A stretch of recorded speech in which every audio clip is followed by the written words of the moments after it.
मनीष, माननीय अध्यक्ष जी, मनीष, वर्तमान योगी सरकार का ये नवा बजट है और आज के इस अवसर पर मैं जरूर कहना चाहता हूं कि ऐसा शख्स जिसका कोई निजी एजेंडा न हो, जिसकी कोई व्यक्तिगत इच्छा न हो, वो सरकार का मुखिया हो, आज का ये बजट उनके नेतृत्व में जो तैयार किया गया है वो प्रदेश के पूरी जनता के लिए 25 करोड़ लोगों के जन कल्याण को समर्पित है। और योगी जी की तरफ से ही ये 4 लाइनें मैं कहकर अपनी बात को शुरू करूंगा।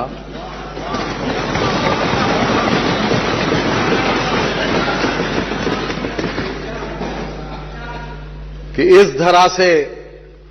धरा से हर अंधेरे को मिटाकर,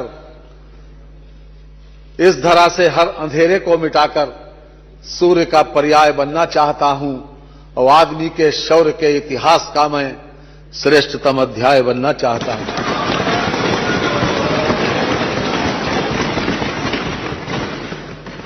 अध्यक्ष महोदय, रामचरितमानस की 2 चौपाई हैं कि जिम सरिता सागर मह जाई, यद्यपि ताहि कामना नाही, तिमि सुख संपत्ति भी नहीं बुलाए, धर्मशील पहि जाए सोहाय। धर्मशील व्यक्ति के पास स्वाभाविक रूप से यश, वैभव, संपन्नता स्वतः ही जाती है। जो लोग नहीं भी चाहते हैं तो भी आज ऐसे व्यक्ति, ऐसा मुखिया के नेतृत्व में यह बजट तैयार किया गया। मैं इसको आपके माध्यम से संपूर्ण सदन को और आपके माध्यम से पूरी जनता को समर्पित करता हूं। माननीय वित्तीय वर्ष 2025-26 के बजट अनुमानों पर मैं अपना वक्तव्य आपकी अनुमति से प्रारंभ करता हूं। माननीय, इस वर्ष परम पावन तीर्थ नगरी प्रयागराज में महाकुंभ 2025 का भव्य आयोजन हो रहा है। हम सभी जानते हैं कि महाकुंभ 144 वर्षों में आता है। ये हम सभी के लिए ही नहीं अपितु संपूर्ण भारत देश और पूरे विश्व के लिए परम सौभाग्य का विषय है कि हम अपने जीवन काल में आस्था, संस्कृति और मानवता के समागम के इस महापर्व के भागी बन सके। कुंभ का वर्णन ऋग्वेद एवं अथर्ववेद में मिलता है। ये भारत की प्राचीन सांस्कृतिक एवं धार्मिक अक्षरता का परिचायक है। कुंभ मात्र एक धार्मिक सांस्कृतिक मेला ही नहीं है, ये एक दुर्लभ खगोलीय घटना भी है। प्रयागराज में आयोजित होने वाले कुंभ के विषय में पुराणों का ये श्लोक मैं पढ़ना चाहूंगा। मेष राशिगते जीवे, मकरे चंद्र भास्करो, अमावस्या तदा योगः कुंभ इस तीर्थ नायके। अर्थात बृहस्पति मेष राशि में तथा चंद्र और सूर्य मकर राशि में जब आते हैं और अमावस्या तिथि हो तो तीर्थों के नायक प्रयाग में कुंभ योग होता है।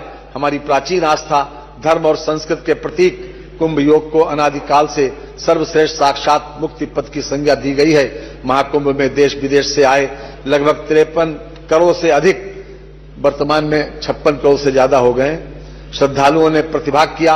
यह संपूर्ण विश्व में मनुष्यों का विशालतम समागम था, जिसके भव्य एवं कुशल आयोजन की सराहना सभी ने मुक्त कंठ से की है। संभवतः इस सदन में उपस्थित सम्मानित सदस्यों ने मानवता के इस महापर्व पर प्रतिभाग किया होगा। माननीय हमारे यशस्वी प्रधानमंत्री श्री नरेंद्र मोदी जी तथा हमारे तेजस्वी मुख्यमंत्री योगी आदित्यनाथ जी के कुशल नेतृत्व में उत्तर प्रदेश ने पिछले लगभग 8 वर्षों में प्रत्येक क्षेत्र में अभूतपूर्व प्रगति की है। चाहे वह कानून व्यवस्था हो, आर्थिक विकास हो, औद्योगिक विकास हो, दुर्बल वर्गों को विकास की मुख्य धारा में लाना हो, गरीबी उन्मूलन हो, अवस्थापना विकास हो अथवा वित्तीय समावेशन हो। हमने चिकित्सा सुविधाओं का तीव्र गति से विकास किया है। प्रत्येक क्षेत्र में आधुनिक तकनीक के प्रयोग और नवाचार को विशेष रूप से बढ़ावा दिया गया है। माननीय मुख्यमंत्री जी के द्वारा प्रदेश की अर्थव्यवस्था को $1 ट्रिलियन बनाए जाने का लक्ष्य रखा गया है।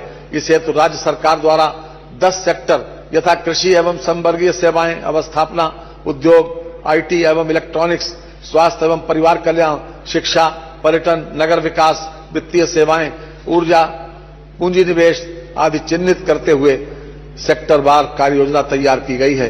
प्रदेश सरकार के संबंधित विभागों द्वारा सेक्टरवार कार्य योजना पर कार्य चल रहा है, जिसकी समीक्षा नियमित रूप से की जा रही है। सुचारू नीति कार्यान्वयन व्यापार को आसान बनाने, ईज ऑफ डूइंग बिजनेस तथा निवेश आकर्षित करने के लिए सतत विकास के कार्य के प्रति समर्पण भाव से प्रदेश के समस्त अंचलों में संतुलित निवेश का समग्र प्रवाह एवं नागरिकों के जीवन उन्नयन के लिए दीर्घकालिक मूल्यों एवं व्यवस्थाओं को सुनिश्चित किया गया है।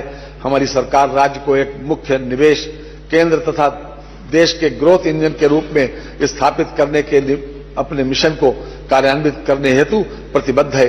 जिस तरह से माननीय मुख्यमंत्री जी के द्वारा एक तपोनिष्ठ कर्मयोगी के समान अहर्निश प्रदेश के विकास के लिए कार्य किया गया है, उसके बारे में मैं कहना चाहूंगा कि जिस दिन से चला हूं मेरी मंजिल पर नजर है, आंखों ने कभी मील का पत्थर नहीं देखा।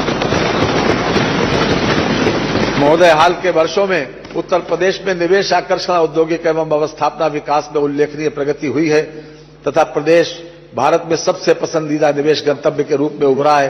राज्य सरकार द्वारा अवस्थापना सुविधाओं का त्वरित विकास किया गया है। कई निवेशोन्मुख नीतियां उद्घोषित की गई हैं तथा कारोबारी माहौल में अभूतपूर्व सुधार किया गया है, जिससे प्रदेश की छवि आर्थिक रूप से पिछड़े राज्य से परिवर्तित होकर एक प्रगतिशील राज्य के रूप में स्थापित हुई है। विश्व स्तरीय इंफ्रास्ट्रक्चर विकसित करने में उत्तर प्रदेश ने उल्लेखनीय प्रगति की है। राज्य में विकसित हो रही वायु, जल, सड़क एवं रेल नेटवर्क की कनेक्टिविटी से राज्य के उद्योगों एवं मैन्युफैक्चरिंग इकाइयों में को अपना माल भारत एवं विदेशों के बाजारों में भेजने के लिए परिवहन के विभिन्न साधनों के बीच निर्बाध रूप से स्विच करने की सुविधा प्रदान करेगी। कानून व्यवस्था तथा विद्युत आपूर्ति में अभूतपूर्व सुधार, सक्रिय नीतिगत निरूपण एवं इन्वेस्ट यूपी में निवेश सारथी, निवेश मित्र तथा ऑनलाइन प्रोत्साहन लाभ प्रबंधन प्रणाली जैसी डिजिटल सुविधाओं से निवेश प्रक्रिया में पारदर्शिता सुनिश्चित हुई है, जिससे निवेशकों का विश्वास बढ़ा है तथा राज्य में व्यापार करने के लिए अनुकूल वातावरण सृजित हुआ है। महोदय, नीति आयोग भारत सरकार द्वारा वित्तीय वर्ष 14-15 से 22-23 तक की अवधि के लिए राज्यों की राजकोषीय स्थिति के संबंध में रिपोर्ट प्रकाशित की गई, जिससे उत्तर प्रदेश को अग्रणी फ्रंट रनर राज्य की श्रेणी में रखा गया। समेकित फिस्कल हेल्थ इंडेक्स जो वर्ष 2014 से 19 की अवधि में 37.0 था, 22-23 में बढ़कर 45.9 हो गया है। रिपोर्ट के अनुसार व्यय की गुणवत्ता में व्यापक सुधार हुआ है। वर्ष 2018 से 2023 की अवधि में पूंजीगत व्यय कुल व्यय के 14.8% से 19.3% के मध्य रहा। इस अवधि में यह अनुपात देश के प्रमुख राज्यों के औसत अनुपात से अधिक रहा है। सामाजिक क्षेत्र में पूंजीगत व्यय में 27% तथा राजस्व व्यय में 9% वार्षिक दर से वृद्धि हुई है। इसी प्रकार आर्थिक सेवाओं के अंतर्गत भी पूंजीगत व्यय में पर्याप्त वृद्धि परिलक्षित हुई है। वित्तीय वर्ष 2018-19 में स्वास्थ्य एवं परिवार कल्याण पर व्यय के कुल व्यय का 4.9% था, जो वर्ष 2022-23 में बढ़कर 6.5% हो गया, जो देश के प्रमुख राज्यों में सर्वाधिक था। प्रदेश का राजकोषीय घाटा निर्धारित सीमा के अधीन रहा है। राजस्व बचत तथा प्राथमिक बचत के कारण सकल राज्य घरेलू उत्पाद के प्रतिशत के रूप में ऋणग्रस्तता में कमी दर्ज की गई है। माननीय भारतीय रिजर्व बैंक द्वारा राज्यों के बजट के संबंध में वित्तीय वर्ष 2024-25 में प्रकाशित अध्ययन रिपोर्ट के कुछ मुख्य बिंदु मैं इस सम्मानित सदन के समक्ष रखना चाहूंगा। देश के सभी राज्यों की स्वयं के कर की प्राप्तियों में उत्तर प्रदेश का अंश वर्ष 2022-2023, 2023-2024, 2024-2025 में क्रमशः 9.9%, 10.5% एवं 11.6% रहा, जो महाराष्ट्र के उपरांत देश में सर्वाधिक है। उक्त वर्षों में सभी राज्यों में राजस्व प्राप्तियों के सापेक्ष ब्याज पर व्यय क्रमशः 12.6, 12.3 एवं 12.1% रहा, जबकि उत्तर प्रदेश में यह प्रतिशत 10.3, 9.4 एवं 8.9 रहा। सकल राज्य घरेलू उत्पाद के प्रतिशत के रूप में सभी राज्यों की स्वयं के कर से प्राप्ति का औसत उक्त वर्षों में क्रमशः 6.5, 7.0 तथा 7.2% रहा, जबकि उत्तर प्रदेश में यह अनुपात क्रमशः 7.6, 9.8 तथा 10% रहा। इस अवधि में सकल राज्य घरेलू उत्पाद के प्रतिशत के रूप में सभी राज्यों का विकास व्यय क्रमशः 10.9, 11.9 एवं 12% रहा, जबकि उत्तर प्रदेश में यह औसत क्रमशः 13.8, 16 एवं 16.7% रहा।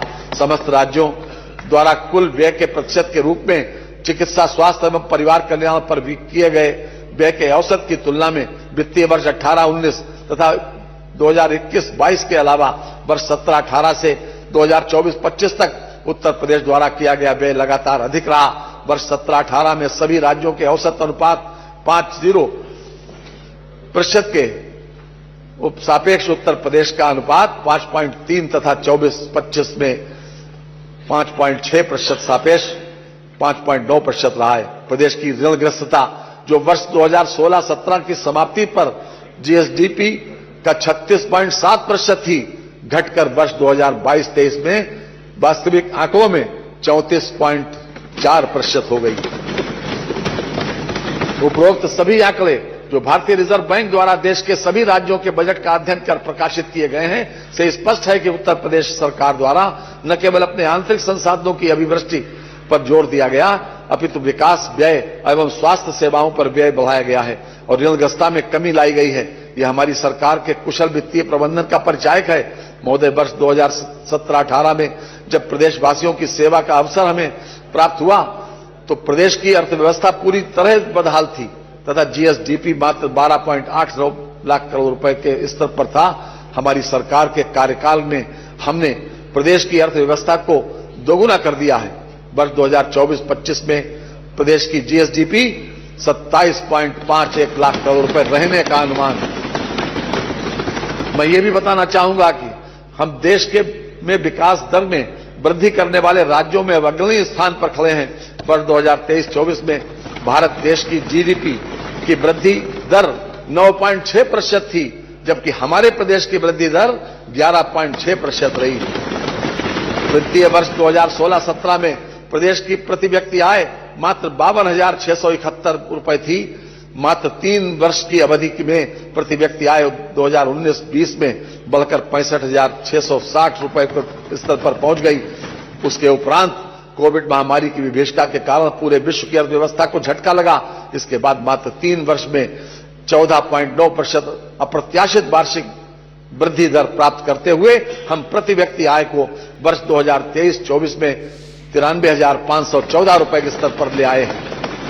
मान्यवर, वित्तीय वर्ष 2025-26 के बजट में सम्मिलित प्रमुख योजनाओं का ब्यौरा प्रस्तुत करने के पूर्व मैं बजट की संक्षिप्त रूपरेखा इस सम्मानित सदन के समक्ष रखना चाहता हूं। प्रस्तुत बजट का आकार 8,08,736 करोड़ 6 लाख रुपए है, जो वर्ष 24-25 के बजट से 9.8% अधिक है मूल बजट से। बजट में पूंजीगत परिव्यय कुल बजट का लगभग 20.5% है। पूंजीगत परिव्यय के अंतर्गत अवसंरचना, निर्माण, विस्तार एवं निवेश संबंधी व्यय आते हैं। उद्योग, आवागमन, उत्पादों की बाजार तक पहुंच तथा प्रदेश में पूंजी निवेश को आकर्षित करने जैसे महत्वपूर्ण गतिविधियों में पूंजीगत व्यय की भूमिका अत्यंत महत्वपूर्ण होती है।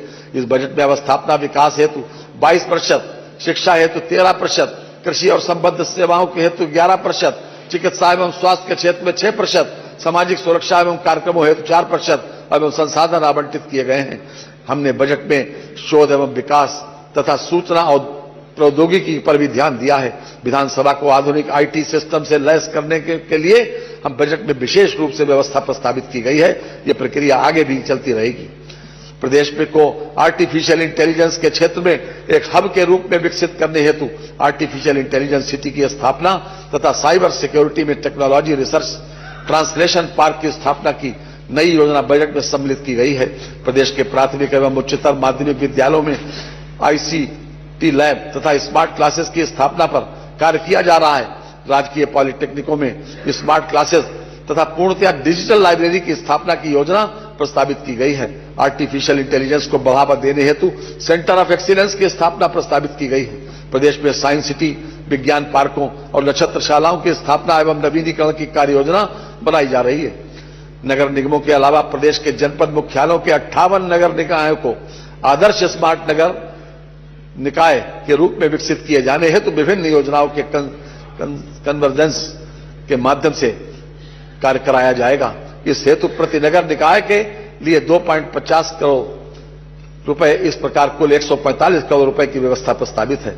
मैं इस सम्मानित सदन को बताना चाहूंगा कि उत्तर प्रदेश भवन एवं अन्य सन्निर्माण कर्मकार कल्याण बोर्ड द्वारा प्रदेश के जिला मुख्यालयों में कामगार श्रमिक अड्डे बनवाने की योजना पर कार्य किया जाएगा, जिससे कैंटीन, पीने का पानी, स्नानागार और शौचालय की व्यवस्था मजदूरों के लिए कराई जाएगी। मान्यवर हमारी सरकार द्वारा गांधी जयंती के अवसर पर 2 अक्टूबर 2024 में से जीरो पॉवर्टी अभियान का प्रारंभ किया गया है। इस अभियान के अंतर्गत प्रत्येक ग्राम पंचायत से निर्धनतम परिवारों को चिन्हित करते हुए उनकी मूलभूत जरूरतों को पूरा करने के लिए और उनकी वार्षिक आय कम से कम 1,25,000 रुपए के स्तर तक लाए जाने हेतु कार्यवाही की जा रही है। प्रदेश के विभिन्न वर्गों के उत्थान एवं सशक्तिकरण से संबंधित संक्षिप्त विवरण इस सम्मानित सदन के समक्ष प्रस्तुत करना चाहूंगा। प्रधानमंत्री किसान सम्मान निधि योजना के अंतर्गत लगभग 3 करोड़ कृषकों को लगभग 79,500 करोड़ रुपए की धनराशि डीबीटी के माध्यम से हस्तांतरित की गई।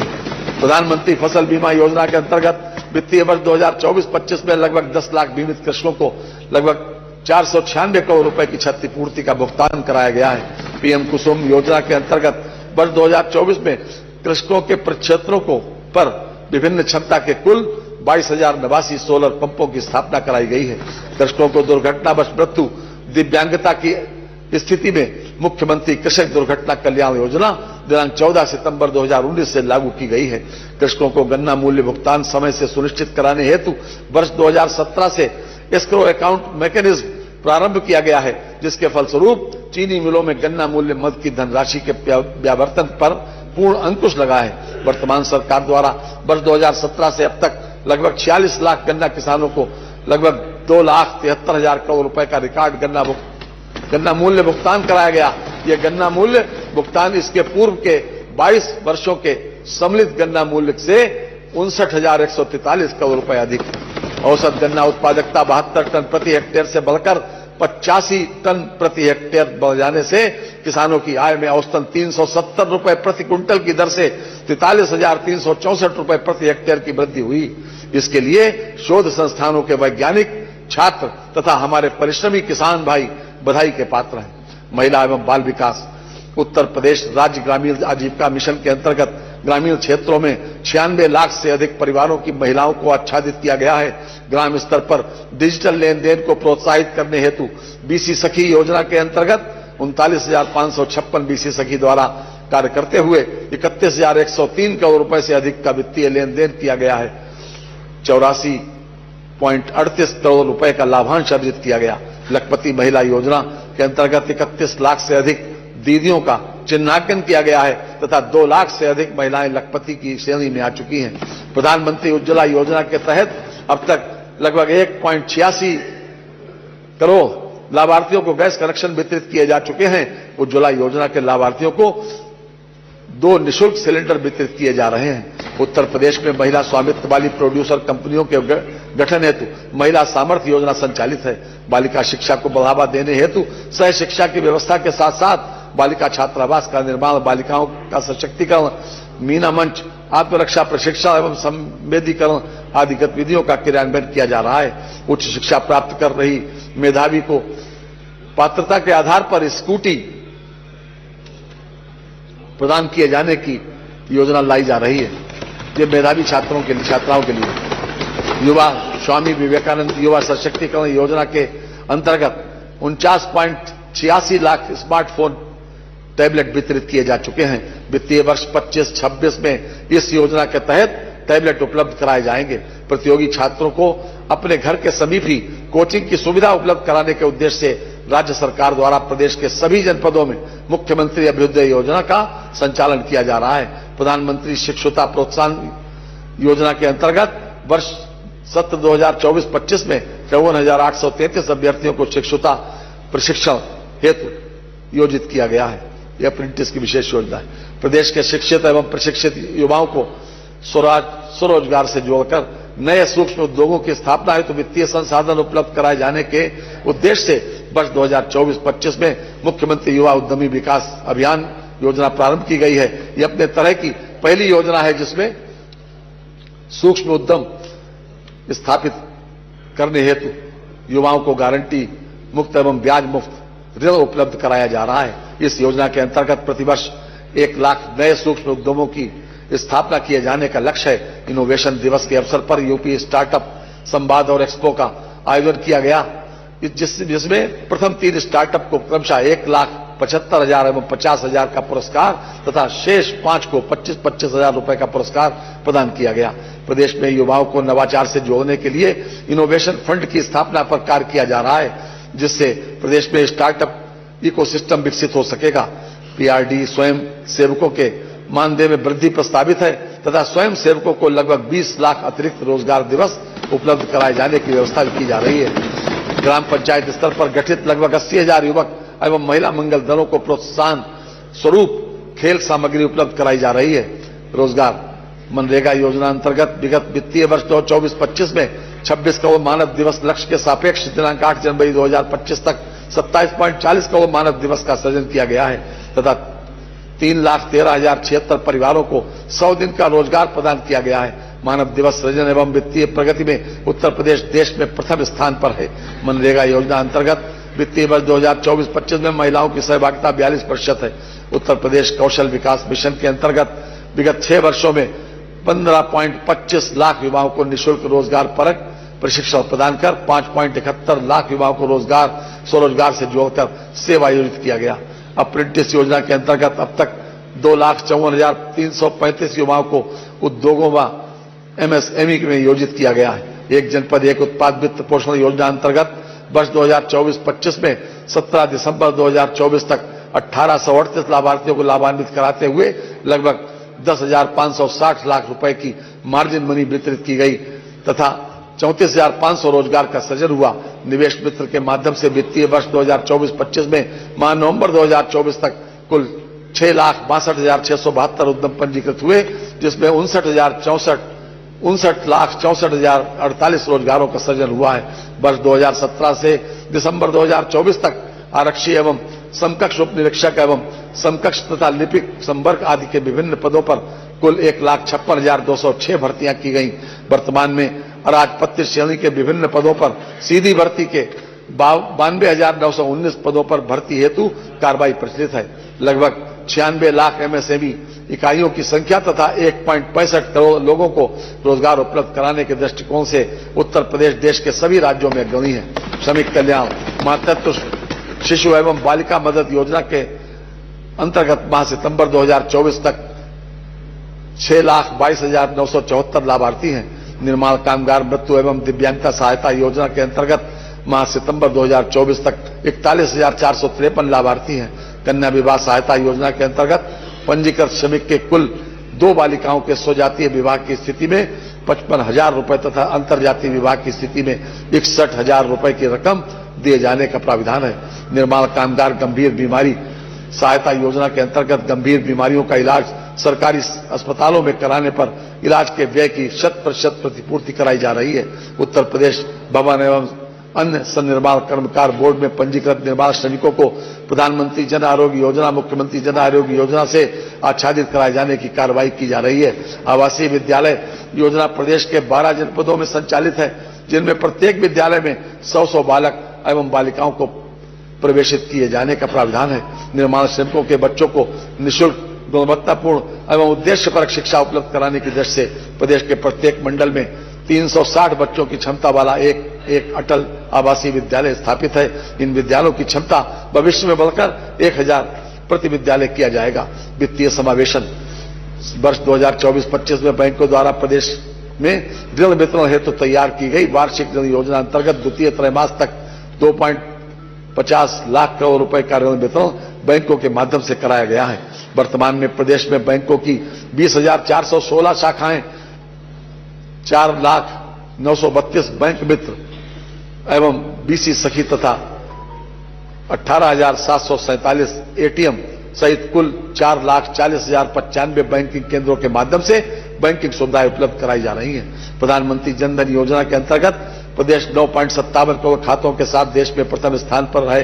प्रधानमंत्री सुरक्षा बीमा योजना अंतर्गत अब तक प्रदेश में 6.52 करोड़ नामांकन के साथ उत्तर प्रदेश प्रथम स्थान पर है। प्रधानमंत्री जीवन ज्योति बीमा योजना अंतर्गत अब तक प्रदेश में 2.28 करोड़ नामांकन के साथ उत्तर प्रदेश प्रथम स्थान पर है। अटल पेंशन योजना के अंतर्गत अब तक प्रदेश में 1.12 करोड़ नामांकन के साथ प्रदेश का उत्कृष्ट प्रदर्शन रहा है। कानून व्यवस्था मानवर किसी भी समाज के सामाजिक आर्थिक उत्थान के लिए सुदृढ़ कानून व्यवस्था का होना पहली शर्त है। जब हमारी सरकार ने अपने पहले कार्यकाल में कार्यभार संभाला था, उस समय प्रदेश किस प्रकार की विषम कानून व्यवस्था और गुंडाराज की गिरफ्त में था, ये सभी को मालूम है। हमारे तेजस्वी मुख्यमंत्री जी के नेतृत्व एवं मार्गदर्शन निर्देशन में हमारी सरकार द्वारा प्रदेश में अपराध के प्रति जीरो टॉलरेंस की नीति अपनाते हुए गुंडों, माफियाओं और हर अपराध पेशा लोगों के विरुद्ध अभियान चलाकर कार्रवाई की गई। कश्ती चलाने वालों ने जब हार के दी पतवार हमें, लहर लहर तूफान मिले और संग संग मझधार हमें, फिर भी दिखलाया है हमने और आगे दिखा भी देंगे। इन हालातों में आता है दरिया करना पार। अभियोजन की प्रक्रिया को सुदृढ़ बनाते हुए अपराधियों को विभिन्न न्यायालयों में सजा दिलाई गई।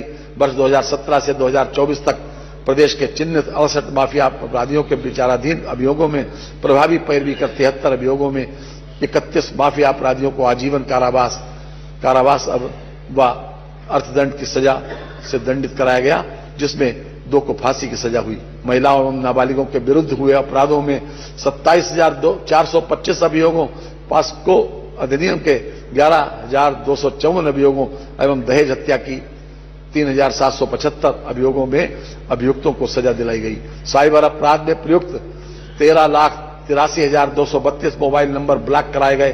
देश में प्रथम स्थान वर्ष 2017 से दिनांक 31/12/24 तक कुल पंजीकृत 77,210 अभियोगों के सापेक्ष 66,475 अभियोगों का निस्तारण कर 43,202 अभियुक्तों के विरुद्ध कार्रवाई करते हुए 320.89 करोड़ रुपए की धनराशि बरामद की गई।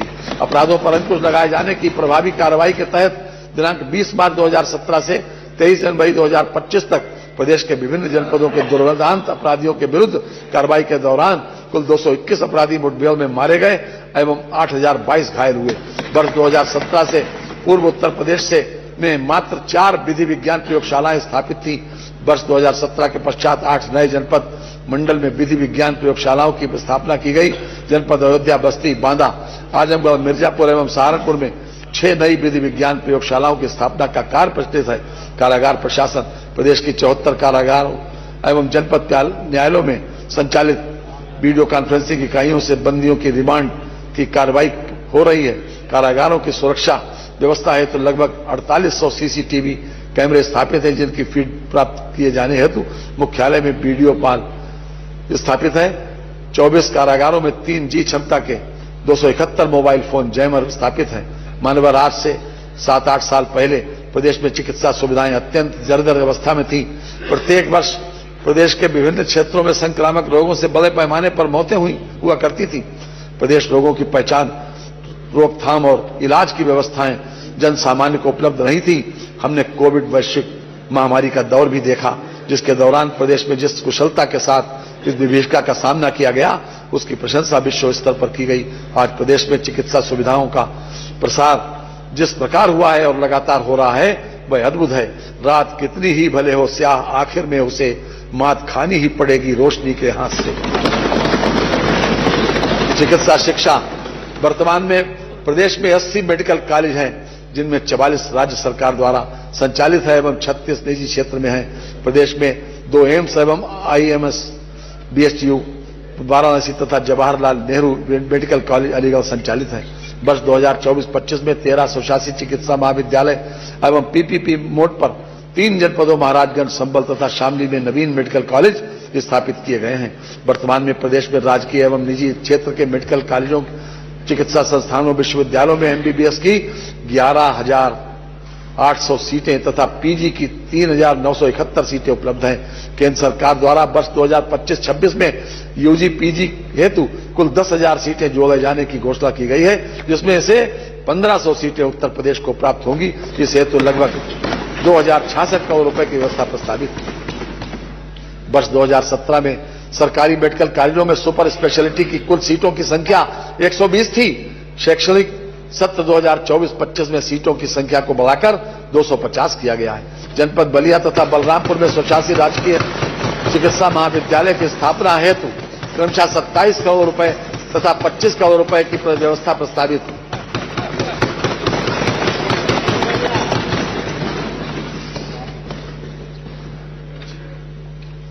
चिकित्सा स्वास्थ्य एवं परिवार कल्याण। आयुष्मान भारत प्रधानमंत्री जन आरोग्य योजना अंतर्गत 5.13 करोड़ लोगों के आयुष्मान कार्ड बनाए गए हैं। आयुष्मान कार्ड बनाने में पूरे भारत में उत्तर प्रदेश प्रथम स्थान पर है। प्राथमिक स्वास्थ्य इकाइयों को आयुष्मान आरोग्य मंदिर के रूप में उच्चीकृत किया जा रहा है। वर्तमान में कुल 22,681 आयुष्मान आरोग्य मंदिर स्थापित हैं। उपकेंद्रों से टेलीकंसल्टेशन प्रारंभ कर ग्रामीण क्षेत्रों में चिकित्सा सुविधाएं उपलब्ध कराने का आरंभ जुलाई 2020 से किया गया है।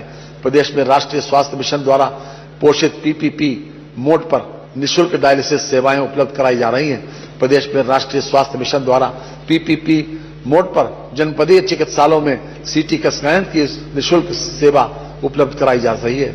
आयुष प्रदेश के विभिन्न जनपदों में वर्तमान में 2110 आयुर्वेदिक, 254 यूनानी एवं 1585 होम्योपैथिक चिकित्सालयों के साथ ही 8 आयुर्वेदिक कॉलेज एवं उनसे संबद्ध चिकित्सालय, 2 यूनानी कॉलेज एवं उनसे संबद्ध चिकित्सालय तथा 9 होम्योपैथिक कॉलेज एवं उनसे संबद्ध चिकित्सालय संचालित हैं। वित्तीय वर्ष 2025-26 में महायोगी गुरु गोरखनाथ आयुष विश्वविद्यालय गोरखपुर का निर्माण कार्य पूर्ण किया जाना, जनपद अयोध्या में राजकीय आयुर्वेदिक महाविद्यालय का निर्माण कार्य पूर्ण किया जाना, जनपद वाराणसी में राजकीय होम्योपैथिक मेडिकल कॉलेज की स्थापना कराया जाना लक्षित है। अब स्थापना एवं औद्योगिक विकास। मान्यवर, जब वर्ष 2017 में हमने कार्यभार संभाला था, उस समय प्रदेश में औद्योगिक विकास की पूरी तरह से रुका पड़ा था। उद्योग प्रदेश से विस्थापित हो रहे थे। उस समय कोई भी ये कल्पना भी नहीं कर सकता था कि प्रदेश में उद्योग धंधे आएंगे भी, परंतु दृढ़ संकल्प, आत्मविश्वास और लक्ष्य प्राप्ति के अथक प्रयासों से कुछ भी संभव है। लोग कहता है बदलता है जमाना अक्सर, और खास वो हैं जो जमाने को बदल देते हैं। राज्य सरकार द्वारा ग्लोबल इन्वेस्टर्स समिट का सफलतम आयोजन किया गया, जिसमें लगभग 36 लाख करोड़ के निवेश के एमओयू पर हस्ताक्षर किया गया। उक्त समिट के एक वर्ष के अंदर ही 6.50 लाख करोड़ से अधिक निवेश से या तो वाणिज्यिक उत्पादन प्रारंभ हो गया है अथवा संबंधित परियोजनाएं निर्माणाधीन है, जो अब तक की सबसे बड़ी उपलब्धि है। राज्य सरकार द्वारा प्रदेश में 4 नए एक्सप्रेस वे के निर्माण का निर्णय लिया गया। आगरा लखनऊ एक्सप्रेस वे से गंगा एक्सप्रेस वे कौसिया जनपद हरदोई वाया फर्रुखाबाद तक प्रवेश नियंत्रित ग्रीनफील्ड एक्सप्रेस वे का निर्माण कराया जाएगा, जिसके लिए 900 करोड़ रुपए की व्यवस्था प्रस्तावित है। गंगा एक्सप्रेस वे को प्रयागराज, मिर्जापुर, वाराणसी, चंदौली होते हुए सोनभद्र से जोड़ने के लिए बिंदु एक्सप्रेस वे के निर्माण के लिए 50 करोड़ रुपए की व्यवस्था प्रस्तावित है। मेरठ को हरिद्वार से जोड़ने हेतु गंगा एक्सप्रेस वे विस्तारीकरण एक्सप्रेस वे का निर्माण प्रस्तावित है, जिसके लिए 50 करोड़ रुपए की व्यवस्था कराई जा रही है। बुंदेलखंड रीवा एक्सप्रेस वे का निर्माण प्रस्तावित है, जिसके लिए 50 करोड़ रुपए की व्यवस्था कराई जा रही है। बुंदेलखंड एक्सप्रेस वे के साथ डिफेंस इंडस्ट्रियल कॉरिडोर परियोजना हेतु लगभग 461 करोड़ रुपए की व्यवस्था प्रस्तावित है। इसके अंतर्गत लगभग 9,500 करोड़ रुपए का निवेश अनुमानित है। लखनऊ में आर्टिफिशियल इंटेलिजेंस सिटी के विकास हेतु 5 करोड़ रुपए की व्यवस्था प्रस्तावित है। साइबर सुरक्षा में टेक्नोलॉजी ट्रांसलेशन रिसर्च पार्क की स्थापना हेतु 3 करोड़ रुपए की व्यवस्था प्रस्तावित है। सूक्ष्म लघु एवं मध्यम उद्योग। प्रदेश की अर्थव्यवस्था में सूक्ष्म लघु एवं मध्यम उद्यमों का बहुत महत्वपूर्ण स्थान है। एमएसएमई सेक्टर एक महत्वपूर्ण रोजगार परक सेक्टर है। इस प्रकार इन उद्यमों के विकास से जहां प्रदेश का समावेशी विकास होता है, वहीं रोजगार सृजन की असीम संभावनाएं भी उत्पन्न होती हैं। प्रदेश के शिक्षित एवं प्रशिक्षित युवाओं को स्वरोजगार से जोड़कर नए सूक्ष्म उद्योगों की स्थापना हेतु वित्तीय संसाधन उपलब्ध कराए जाने के उद्देश्य से वर्ष 2024-25 में मुख्यमंत्री युवा उद्यमी विकास अभियान प्रारंभ किया गया है। योजना हेतु वित्तीय वर्ष 2025-26 के बजट में 1,000 करोड़ रुपए की व्यवस्था प्रस्तावित है। मुख्यमंत्री युवा स्वरोजगार योजना हेतु 225 करोड़ रुपए की व्यवस्था प्रस्तावित है। हथकरघा एवं वस्त्रोद्योग। हथकरघा उद्योग कृषि क्षेत्र के बाद उत्तर प्रदेश का सर्वाधिक रोजगार उपलब्ध कराने वाला विकेंद्रीकृत कुटीर उद्योग है। प्रदेश में लगभग 1.91 लाख हथकरघा बुनकर एवं लगभग 80,000 हाउस होल्ड हैं। प्रदेश में 2.58 लाख पावर लूम कार्यरत है, जिसके माध्यम से लगभग 5.50 लाख पावर लूम बुनकर अपना जीविकोपार्जन कर रहे हैं। पीएम मित्र योजना के अंतर्गत टेक्सटाइल पार्क की स्थापना से संबंधित व्यय हेतु 300 करोड़ रुपए की व्यवस्था प्रस्तावित है। उत्तर प्रदेश वस्त्र गारमेंटिंग पॉलिसी 2022 के क्रियान्वयन हेतु 150 करोड़ रुपए की व्यवस्था कराई जा रही है। अटल बिहारी वाजपेयी पावर लूम विद्युत फ्लैट रेट योजना हेतु 400 करोड़ रुपए की व्यवस्था प्रस्तावित है। खादी एवं ग्राम उद्योग प्रदेश के ग्रामीण क्षेत्र में के बेरोजगार व्यक्तियों को खादी एवं ग्रामोद्योग के माध्यम से स्वरोजगार के अवसर उपलब्ध कराने की प्रबल संभावनाएं हैं। मुख्यमंत्री ग्रामोद्योग रोजगार योजना के अंतर्गत वर्ष 2025-26 में ब्याज उपादान मद में समुचित व्यवस्था प्रस्तावित है, जिसके अंतर्गत 800 लाभार्थियों को बैंक ऋण उपलब्ध कराया जाएगा, जिससे स्थापित होने वाले नए उद्यमों के माध्यम से 16,000 लोगों को रोजगार उपलब्ध हो सकेगा।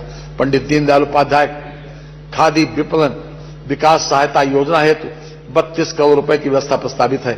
उत्तर प्रदेश माटी कला बोर्ड के संचालन हेतु 11.50 करोड़ रुपए की व्यवस्था प्रस्तावित है। आईटी एवं इलेक्ट्रॉनिक्स उत्तर प्रदेश इलेक्ट्रॉनिक्स विनिर्माण नीति 2017 के अंतर्गत 23,203 करोड़ रुपए तथा उत्तर प्रदेश सूचना प्रौद्योगिकी नीति 2017 के अंतर्गत 7,004 करोड़ रुपए का निवेश प्रदेश में हुआ है। प्रदेश सरकार की डाटा सेंटर नीति के अंतर्गत पूर्व लक्षित 3 डाटा सेंटर पार्क्स के स्थान पर संशोधित नीति के अंतर्गत प्रदेश में 30,000 करोड़ रुपए के अनुमानित निवेश से 8 डाटा सेंटर पार्क्स की स्थापना तथा 900 मेगावाट क्षमता का लक्ष्य रखा गया है। सेमीकंडक्टर क्षेत्र में वैश्विक निवेशकों को आकर्षित करने के लिए उत्तर प्रदेश सेमीकंडक्टर नीति 2024 प्रख्यापित की गई है। सेमीकंडक्टर इकाइयों के लिए डेडिकेटेड प्रावधान आरंभ करने वाला उत्तर प्रदेश चौथा राज्य है। राज्य में 8 सेंटर ऑफ एक्सीलेंस के केंद्रों की स्थापना के अंतर्गत प्रथम सेंटर ऑफ एक्सीलेंस का केंद्र मेडिकल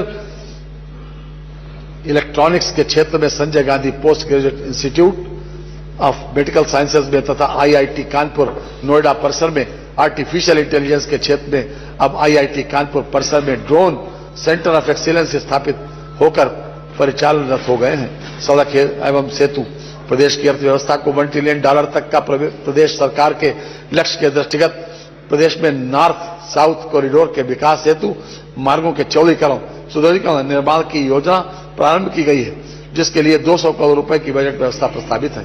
प्रदेश में सेतु एवं रेल उपरगामी अधोगामी सेतुओं के निर्माण हेतु कुल 1450 करोड़ रुपए की बजट व्यवस्था प्रस्तावित है। राज्य मार्गों के चौड़ीकरण सुदृढ़ीकरण कार्यों हेतु 2900 करोड़ रुपए की व्यवस्था प्रस्तावित है। राज्य सड़क निधि से सड़कों के अनुरक्षण हेतु 3000 करोड़ रुपए तथा निर्माण हेतु 2800 करोड़ रुपए की व्यवस्था प्रस्तावित है। प्रदेश के ग्रामीण मार्गों एवं पुलियों के अनुरक्षण हेतु 2700 करोड़ रुपए की व्यवस्था का प्रस्ताव किया गया है। कृषि विपणन सुविधा के हेतु ग्रामीण सेतुओं के निर्माण के लिए 1600 करोड़ रुपए की व्यवस्था प्रस्तावित है। शहरवासियों के आवागमन को सुगम बनाने के दृष्टिगत शहरों के बाईपास एवं रिंग रोड तथा चौराहों पर फ्लाईओवर आदि के निर्माण हेतु 1200 करोड़ रुपए की बजट व्यवस्था प्रस्तावित है। औद्योगिक लॉजिस्टिक पार्क हेतु मार्गों के चौड़ीकरण सुदृढ़ीकरण निर्माण कार्य हेतु 800 करोड़ रुपए की बजट व्यवस्था प्रस्तावित है। मुख्यमंत्री ग्राम योजना के अंतर्गत ग्रामीण मार्गों के नवनिर्माण पुनर्निर्माण मिसिंग लिंक के निर्माण हेतु नई योजना प्रारंभ की जा रही है। इस योजना हेतु 200 करोड़ रुपए की बजट व्यवस्था प्रस्तावित है। सड़क सुरक्षा के दृष्टिगत दुर्घटना बाहुल्य क्षेत्रों के सुधार रोड सेफ्टी कार्यों एवं सौंदर्यीकरण हेतु 250 करोड़ रुपए की बजट व्यवस्था प्रस्तावित है। सिंचाई एवं जल संसाधन विभाग मध्य गंगा नहर परियोजना स्टेज 2 कनहर सिंचाई परियोजना महाराजगंज में रोहिन नदी बैराज के संपूर्ण होने पर 4.74 लाख हेक्टेयर क्षेत्र में सिंचन क्षमता सृजित होगी, जिससे 6.77 लाख कृषक लाभान्वित होंगे। विभिन्न जनपदों में 6600 राजकीय नलकूपों के आधुनिकीकरण, 2100 नवीन राजकीय नलकूपों के निर्माण तथा डार्क जोन में स्थित 569 असफल राजकीय नलकूपों के पुनर्निर्माण का कार्य प्रगति पर है। इन कार्यों से लगभग 2.38 लाख हेक्टेयर सिंचन क्षमता की पुनर्स्थापना होगी तथा लगभग 2.12 लाख कृषक परिवार लाभान्वित होंगे। नहरों एवं सरकारी नलकूपों से किसानों को मुफ्त पानी की सुविधा हेतु 1300 करोड़ रुपए की बजट व्यवस्था प्रस्तावित है। प्रदेश के 1750 असफल नलकूपों के पुनर्निर्माण हेतु 200 करोड़ रुपए की व्यवस्था प्रस्तावित है। डार्क जोन के असफल 569 नलकूपों के लिए लगभग 9 करोड़ रुपए की व्यवस्था की गई है। प्रदेश सरकार द्वारा 1551 बाढ़ परियोजनाओं पूर्ण की गई, जिससे 3287 लाख हेक्टेयर क्षेत्र सुरक्षित हुआ है तथा करोड़ों की आबादी लाभान्वित हुई। नमामि गंगे एवं ग्रामीण जलापूर्ति प्रदेश में जल जीवन मिशन के अंतर्गत प्रदेश के समस्त 2.67 करोड़ ग्रामीण परिवारों को क्रियाशील गृह नल संयोजन प्रदान कर शुद्ध एवं सतत पेयजल उपलब्ध कराने का लक्ष्य रखा गया है। उक्त लक्ष्य के सापेक्ष 2.34 करोड़ घरों में क्रियाशील गृह नल संयोजन उपलब्ध कराया जा चुका है। पीने का पानी घर में उपलब्ध होने का महत्व वही समझ सकता है जिसके पास ये सुविधा नहीं हो और जिसके घर की महिलाओं बच्चों को पीने के पानी के लिए दूर दराज से पानी भरकर लाने के लिए रोज घर से निकलना पड़ता हो। घरों में नल से पानी उपलब्ध होने से इन परिवारों को बहुत बड़ी राहत मिली है। कोई न हो उदास तो समझो बसंत है, हर घर में हो उल्लास तो समझो बसंत है। जो कंठ तरसते रहे पानी को हमेशा, बुझ जाए उनकी प्यास तो समझो बसंत है। गंगा को प्रदूषण से मुक्त बनाए रखने एवं उसमें दूषित जल का उत्प्रवाह रोकने के लिए सीवरेज संबंधी कुल 67 परियोजनाएं स्वीकृत हुई हैं, जिनकी कुल स्वीकृत लागत 14,823 करोड़ रुपए है। वर्तमान तक 39 परियोजनाएं पूर्ण कर संचालित की जा रही हैं तथा शेष परियोजनाएं निर्माणाधीन हैं। जल जीवन मिशन के अंतर्गत ग्रामीण पेयजल योजनाओं के लिए सामुदायिक अंशदान हेतु 4500 करोड़ रुपए तथा जल जीवन मिशन योजना के अंतर्गत अनुरक्षण एवं संचालन हेतु रुपए की व्यवस्था प्रस्तावित है। मुख्यमंत्री लघु सिंचाई योजना के लिए 1100 करोड़ रुपए की व्यवस्था प्रस्तावित है। ऊर्जा वर्ष 2017 के पहले प्रदेश में बिजली आपूर्ति की व्यवस्था पूरी तरह चरमराई हुई थी। न छात्रों को पढ़ाई के लिए बिजली मिलती थी, न ही किसानों को सिंचाई के लिए, अस्पतालों और औद्योगिक इकाइयों को बिजली नहीं मिलती थी। गर्मियों में पूरे प्रदेश की जनता बदहाल रहती थी। रातों में शहर अंधेरे में डूबे रहते थे। आज स्थिति पूरी तरह बदल चुकी है। लोगों के घरों में रोशनी है। गर्मियों में निर्बाध बिजली की आपूर्ति सुनिश्चित की गई है। किसानों को सिंचाई के लिए बिजली उपलब्ध है। हमारी सरकार ने इस भावना के साथ कार्य किया है। अज़मते जिंदगी की कसम है हमें, जर्रे जर्रे में महफिल सजा देंगे हम, तेरे दीवारों दर जगमगा देंगे। वर्ष 2024-25 में माह दिसंबर तक औसत आपूर्ति ग्रामीण क्षेत्र में 20 घंटे 35 मिनट, तहसील मुख्यालय में 22 घंटे 36 मिनट तथा जनपद मुख्यालय में 24 घंटे रही। प्रदेश में दिनांक 1 अप्रैल 2022 से दिनांक 31 दिसंबर 2024 तक कुल 1,87,873 निजी नलकूप संयोजन निर्गत किए गए हैं। कृषि फीडरों के पृथकीकरण की योजना के अंतर्गत 4,680 फीडर्स के लक्ष्य के सापेक्ष 3,817 कृषि फीडर्स का निर्माण कराया जा चुका है। उत्तर प्रदेश राज्य विद्युत उत्पादन निगम द्वारा वर्ष 2024-25 में दिसंबर माह तक 7,140 मेगावाट ताप विद्युत उत्पादन क्षमता व संयुक्त उपक्रम में चलित 1980 मेगावाट ताप विद्युत उत्पादन क्षमता एवं 37,056 मिलियन यूनिट ताप विद्युत उत्पादन प्राप्त किया गया। गैर पारंपरिक ऊर्जा स्रोतों को बढ़ावा देने हेतु पंप स्टोरेज जल विद्युत परियोजनाओं की स्थापना 3953 करोड़ रुपए की लागत से प्रस्तावित है। ये परियोजना 4 वर्षों में पूर्ण होगी। परियोजना हेतु 50 करोड़ रुपए की व्यवस्था प्रस्तावित है। कोल इंडिया लिमिटेड के साथ उत्तर प्रदेश राज्य विद्युत उत्पादन निगम लिमिटेड द्वारा संयुक्त उपक्रम के रूप में जनपद जालौन में 500 मेगावाट की सौर ऊर्जा परियोजना की स्थापना प्रस्तावित है। परियोजना की लागत 2500 करोड़ रुपए अनुमानित है। परियोजना हेतु 150 करोड़ रुपए की व्यवस्था प्रस्तावित है। एनटीपीसी ग्रीन एनर्जी लिमिटेड तथा उत्तर प्रदेश राज्य विद्युत उत्पादन निगम लिमिटेड द्वारा संयुक्त उपक्रम के माध्यम से तहसील गरौठा जनपद झांसी में 200 मेगावाट सौर ऊर्जा संयंत्र की स्थापना हेतु 80 करोड़ रुपए की व्यवस्था प्रस्तावित है। अतिरिक्त ऊर्जा स्रोत प्रदेश में सौर ऊर्जा विद्युत उत्पादन को बढ़ावा देने के लिए प्रख्यापित उत्तर प्रदेश सौर ऊर्जा नीति 2022 के अंतर्गत आगामी 5 वर्षों में 22,000 मेगावाट विद्युत उत्पादन का लक्ष्य रखा गया है। अयोध्या शहर को मॉडल सोलर सिटी के रूप में विकसित किया जा रहा है।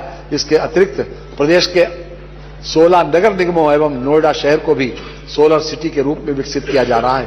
उत्तर प्रदेश राज्य जैव ऊर्जा नीति 2022 के अंतर्गत compressed biogas, biocoal, biodiesel, bioethanol से संबंधित 53 परियोजनाओं की स्वीकृति प्रदान की जा चुकी है तथा 24 परियोजनाएं स्थापित की जा चुकी है। सौर ऊर्जा नीति 2022 के अंतर्गत रोजगार सृजन एवं कौशल विकास हेतु वर्ष 2025-26 में 3,000 सूर्य मित्रों को कौशल विकास हेतु प्रशिक्षण दिया जाएगा। आवास एवं शहरी नियोजन प्रधानमंत्री आवास योजना शहरी के अंतर्गत लगभग 17 लाख आवास पूर्ण कर लाभार्थियों को आवंटित किए जा चुके हैं। राष्ट्रीय राजधानी क्षेत्र में रीजनल रैपिड ट्रांजिट सिस्टम का दिल्ली गाजियाबाद मेरठ कॉरिडोर संचालित है। संपूर्ण कॉरिडोर का निर्माण कार्य जून 2025 तक पूरा किए जाने का अनुमान है। आवास एवं विकास परिषद तथा विकास प्राधिकरणों में टाउनशिप विकसित किए जाने हेतु मुख्यमंत्री शहरी विस्तारीकरण नए शहर प्रोत्साहन योजना लागू है। प्रदेश की राजधानी लखनऊ के आसपास के क्षेत्र को सम्मिलित करते हुए स्टेट कैपिटल रीजन गठित किए जाने तथा अन्य रीजन्स के रीजनल प्लान तैयार किए जाने हेतु Uttar Pradesh state capital region एवं अन्य रीजन विकास प्राधिकरण अधिनियम 2024 प्रख्यापित है। स्टेट कैपिटल रीजन में 6 जिले क्रमशः लखनऊ, हरदोई, सीतापुर, बाराबंकी, रायबरेली तथा उन्नाव सम्मिलित है। नगर विकास अमृत योजना 2.0 के अंतर्गत अब तक लगभग 39 लाख पेयजल कनेक्शन उपलब्ध कराए गए हैं। प्रधानमंत्री आवास योजना शहरी 1.0 हेतु 3150 करोड़ रुपए की व्यवस्था प्रस्तावित है। प्रधानमंत्री आवास योजना शहरी हेतु लगभग 1732 करोड़ रुपए की व्यवस्था प्रस्तावित है। वर्ष 2021 में प्रारंभ की गई अमृत 2.0 योजना हेतु 4100 करोड़ रुपए की व्यवस्था प्रस्तावित है। मुख्यमंत्री green road infrastructure development scheme के अंतर्गत 800 करोड़ रुपए की व्यवस्था प्रस्तावित है। प्रदेश के शहरों को बाढ़ की समस्या एवं जल भराव से मुक्ति हेतु अर्बन फ्लड एवं स्टार्म वाटर ड्रेनेज योजना प्रारंभ की गई, जिसके लिए 1000 करोड़ रुपए की व्यवस्था प्रस्तावित है। मुख्यमंत्री नगरीय अल्प विकसित मलिन बस्ती विकास योजना हेतु 400 करोड़ रुपए की व्यवस्था प्रस्तावित है। नगरीय सेवाएं तथा अवस्थापना विकास की नई योजना हेतु 50 करोड़ रुपए की व्यवस्था प्रस्तावित है। राज्य स्मार्ट सिटी योजना हेतु 400 करोड़ रुपए की व्यवस्था प्रस्तावित है। कान्हा गौशाला एवं बेसहारा पशु आश्रय योजना हेतु 450 करोड़ रुपए की व्यवस्था प्रस्तावित है। नागरिक उड्डयन वर्ष 2017 के पूर्व प्रदेश में केवल 4 एयरपोर्ट क्रियाशील थे, जबकि वर्तमान में प्रदेश में 16 एयरपोर्ट क्रियाशील हैं। प्रदेश में 4 अंतर्राष्ट्रीय एयरपोर्ट क्रियाशील हैं। जेवर एयरपोर्ट के शीघ्र ही संचालित होने के साथ प्रदेश में 5 अंतर्राष्ट्रीय एयरपोर्ट हो जाएंगे। वाराणसी, अलीगढ़ तथा श्रावस्ती एयरपोर्ट का विस्तार, गोरखपुर एयरपोर्ट पर नए टर्मिनल भवन का विकास, आगरा एयरपोर्ट पर नए सिविल एवं तत्संबंधी सुविधाओं का विकास तथा ललितपुर स्थित हवाई पट्टी को एयरपोर्ट के रूप में विकसित किए जाने का निर्णय लिया गया है। घरेलू उड़ानों के अतिरिक्त उत्तर प्रदेश सरकार अब अंतर्राष्ट्रीय गंतव्यों तक उड़ानें संचालित करने की दिशा में कार्य कर रही है। प्रदेश में जिस प्रकार अवस्थापना सुविधाओं का चतुर्दिक विकास और आवागमन की सुविधाओं का द्रुत गति से विस्तार हुआ है, वह वर्ष 2017 के पहले प्रदेश में रही सरकार के लिए सपने में भी शायद संभव नहीं था। परंतु लोग यहां ख्वाब दिखाते हैं अक्सर, हर एक ख्वाब को सच कर दिया है योगी ने। नियोजन जीरो पॉवर्टी उत्तर प्रदेश अभियान हेतु 250 करोड़ रुपए की व्यवस्था प्रस्तावित है। प्रदेश में विकास कार्यों हेतु त्वरित आर्थिक विकास योजना अंतर्गत लगभग 2400 करोड़ रुपए की व्यवस्था प्रस्तावित है। क्रिटिकल गैप्स योजना हेतु लगभग 152 करोड़ रुपए की व्यवस्था प्रस्तावित है। प्रदेश के पूर्वांचल तथा बुंदेलखंड क्षेत्र में जनपदों के अंतर क्षेत्रीय विषमताओं एवं पिछड़ेपन को कम करने के उद्देश्य से क्रमशः 575 करोड़ रुपए तथा 425 करोड़ रुपए की व्यवस्था प्रस्तावित है। ग्राम विकास महात्मा गांधी नरेगा योजना अंतर्गत वित्तीय वर्ष 25-26 हेतु 34 करोड़ मानव दिवस का सृजन किए जाने का लक्ष्य अनुमानित है, जिसके सापेक्ष 5372 करोड़ रुपए की व्यवस्था प्रस्तावित है। प्रधानमंत्री आवास योजना ग्रामीण के अंतर्गत 36 लाख से अधिक आवासों का निर्माण कराया जा चुका है। योजना हेतु लगभग 4882 करोड़ रुपए की व्यवस्था प्रस्तावित है। मुख्यमंत्री आवास तो वित्त मंत्री को आप सुन रहे हैं, बजट पेश कर रहे हैं और बहुत सारी चीजें जिनको लेकर विभिन्न मदों में जिस तरीके से बजट वो पेश कर रहे हैं और समझा जा सकता है कि जो विजन है सरकार का वो क्लियर है। और जो बजट की बड़ी बातें हैं वो ये रही, 8,08,736 करोड़ का बजट पेश किया गया है। पिछले साल की तुलना में 9.8% से ज्यादा ये बजट है। 4 नए एक्सप्रेसवे बनेंगे उत्तर प्रदेश में और AI जो है उसके लिए सेंटर ऑफ एक्सीलेंस की स्थापना हो रही है और उच्च शिक्षा प्राप्त कर रही छात्राओं को स्कूटी मिलेगी। आर्टिफिशियल इंटेलिजेंस के लिए सेंटर ऑफ एक्सीलेंस की स्थापना, यूपी में 4 नए एक्सप्रेसवे बनेंगे और पिछले साल की तुलना की अगर बात करें तो इस बार 9.8% ज्यादा बजट मिल रहा है। और एक छोटा सा ब्रेक लेंगे, लौटेंगे जल्द।